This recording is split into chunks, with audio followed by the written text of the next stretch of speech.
ನೀವು ರೋಡ್ ಸೈಡಲ್ಲಿ ವಾಹನ ನಿಲ್ಲಿಸ್ತೀರಾ, ಅದರಲ್ಲೂ ವಾರಗಟ್ಟಲೆ ತಿಂಗಳಗಟ್ಟಲೆ ವೆಹಿಕಲ್ ನಿಲ್ಲಿಸಿ ಹೋಗ್ತೀರಾ? ಹಾಗಿದ್ರೆ ಈಗಲೇ ಎಚ್ಚೆತ್ತುಕೊಳ್ಳಿ, ಯಾಕಂದರೆ ಹಾಗೆ ನಿಲ್ಲಿಸಿ ಹೋದರೆ ಮತ್ತೆ ನಿಮ್ಮ ಬೈಕ್ ನಿಮಗೆ ಸಿಗಲ್ಲ. 21 ದಿನ ಕಳೀತು ಅಂದರೆ ವೆಹಿಕಲ್ಸ್ ಹರಾಜು ಪಕ್ಕಾ. ಹೀಗಂತ ನಾವು ಹೇಳ್ತಾ ಇಲ್ಲ, DCM DK ಶಿವಕುಮಾರ್ ಹೇಳ್ತಿದ್ದಾರೆ.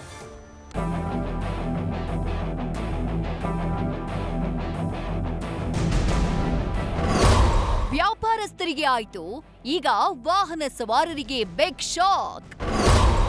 ಇನ್ಮುಂದೆ ರೋಡಲ್ಲಿ ವಾಹನಗಳನ್ನ ಪಾರ್ಕ್ ಮಾಡಬೇಡಿ.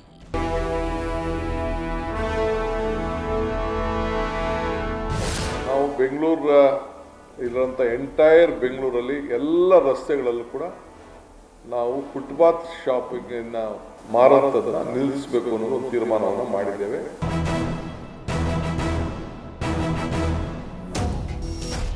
ಇನ್ಮುಂದೆ ಫುಟ್ಪಾತ್ನಲ್ಲಿ ವ್ಯಾಪಾರ ಮಾಡೋ ಹಾಗಿಲ್ಲ ಅಂತ ನಿನ್ನೆಯಷ್ಟೇ DCM DK ಶಿವಕುಮಾರ್ ವ್ಯಾಪಾರಸ್ಥರಿಗೆ ಶಾಕ್ ಕೊಟ್ಟಿದ್ರು. ಈ ಬೆನ್ನಲ್ಲೇ ಇದೀಗ ರೋಡ್ನಲ್ಲಿ 21ಕ್ಕಿಂತ ಹೆಚ್ಚು ದಿನಗಳ ಕಾಲ ವೆಹಿಕಲ್ನ ಪಾರ್ಕ್ ಮಾಡಿದ್ರೆ ಹರಾಜು ಮಾಡ್ತೀವಿ ಅಂತ ವಾಹನ ಸವಾರರಿಗೂ ಶಾಕ್ ಕೊಟ್ಟಿದ್ದಾರೆ.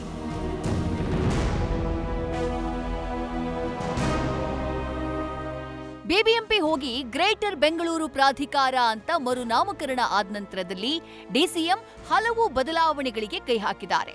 ಅದರಂತೆ ವಾಹನ ಸವಾರರಿಗೆ ಎಚ್ಚರಿಸಿದ್ದಾರೆ. ರಸ್ತೆಗಳಲ್ಲಿ ವಾರಗಟ್ಲೆ ತಿಂಗಳಾನುಗಟ್ಲೆ ವಾಹನಗಳನ್ನ ಕೆಲವರು ನಿಲ್ಲಿಸಿ ಹೋಗ್ತಿದ್ದಾರೆ. ಇದರಿಂದ ಜನಸಾಮಾನ್ಯರಿಗೆ ತೊಂದರೆಯಾಗ್ತಾ ಇದೆ, ಟ್ರಾಫಿಕ್ ಸಮಸ್ಯೆ ಹೆಚ್ಚಾಗ್ತಾ ಇದೆ. ಹೀಗಾಗಿ ಇನ್ಮೇಲೆ ರೋಡಲ್ಲಿ ವಾಹನಗಳನ್ನ ನಿಲ್ಲಿಸೋರಿಗೆ 21 ದಿನಗಳ ಡೆಡ್ಲೈನ್ ಇರುತ್ತೆ.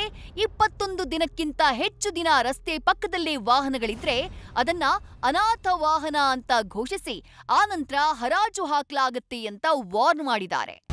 ರೋಡ್ಗಳಲ್ಲೆಲ್ಲ ವೆಹಿಕಲ್ ನಿಲ್ಲಿಸ್ಬಿಟ್ಟು ಸುಮ್ಮನೆ ಹೋಗ್ತಾ ಇದ್ದಾರೆ, ಹಳೆ ವೆಹಿಕಲ್ಗಳಲ್ಲಿ ನಿಲ್ಲಿಸಿದ್ದಾರೆ. ಸೊ ನಾನು ನಮ್ಮ ಇವ್ರಿಗೆ ಅನುಚೇತ್ಗೆ ಪೊಲೀಸ್ ಇವ್ರಿಗೆ ಜಾಯಿಂಟ್ ಕಮಿಷನರ್ಗೆ ಹೇಳಿದ್ದೇನೆ, ಎಲ್ಲ ವೆಹಿಕಲ್ನ ಶಿಫ್ಟ್ ಮಾಡೋಕ್ಕೆ ಅವ್ರಿಗೊಂದು ರೆವಿನ್ಯೂ ಇಲಾಖೆಯಿಂದ ಎಲ್ಲರೂ ಒಂದು 100 ಎಕರೆ ಜಾಗನ ಒದಗಿಸ್ಕೊಟ್ಬಿಟ್ಟು ಎಲ್ಲ ಎತ್ಕೊಂಡೋಗಿ ಅಲ್ಲಿ ಹಾಕ್ತೀವಿ, ಡಂಪ್ ಮಾಡ್ತೀವಿ.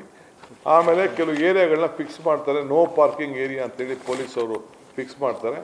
ಆ ನೋ ಪಾರ್ಕಿಂಗ್ ಏರಿಯಲ್ಲಿ ಯಾರನ್ನು ಟ್ರಾಫಿಕ್ನ ವೆಹಿಕಲ್ಗಳ ಅನುಕೂಲ ಆಗಲಿ ಅಂತೇಳಿ ಸೊ ಅದನ್ನು ಕೂಡ ಟೋ ಮಾಡ್ಕೊಂಡು ಎತ್ಕೊಂಡೋಗಿ ಬಿಸಾಕ್ತಾರೆ. ಅವರು ನೋಟಿಫೈ ಮಾಡ್ತಾರೆ. ಅದಕ್ಕೆ ಕೂಡ ಪ್ಲಾನ್ ಆಫ್ ಆ್ಯಕ್ಷನ್ ನೀವು ರೆಡಿ ಮಾಡ್ಕೊಳ್ಳಿ ಅಂತ ಹೇಳಿದ್ದೇನೆ.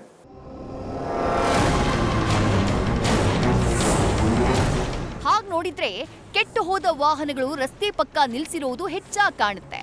ತಿಂಗಳು ವರ್ಷಗಳ ಕಾಲ ಒಂದೇ ಜಾಗದಲ್ಲಿರುವಂತಹ ದೃಶ್ಯಗಳು ಇವೆ. ಅಂತಹ ವಾಹನಗಳ ಮಾಲೀಕರು ಈ ಬಗ್ಗೆ ಕೇರ್ ಮಾಡದೇ ಇರುವುದು ಸಹಜವಾಗಿ ಸಮಸ್ಯೆಯನ್ನ ಉಂಟು ಮಾಡ್ತಾ ಇದೆ. ಎನಿವೆ, ಇನ್ಮುಂದೆ ನಿಮ್ಮ ವಾಹನಗಳನ್ನ ರಸ್ತೆ ಪಕ್ಕದಲ್ಲಿ ನಿಲ್ಲಿಸಿ ಮೈ ಮರಿಬೇಡಿ. Bharath Krishnappa, news first, Bengaluru. News first ನಿರ್ಭೀತಿಯಿಂದ ನಿಮ್ಮ ಪರವಾಗಿ.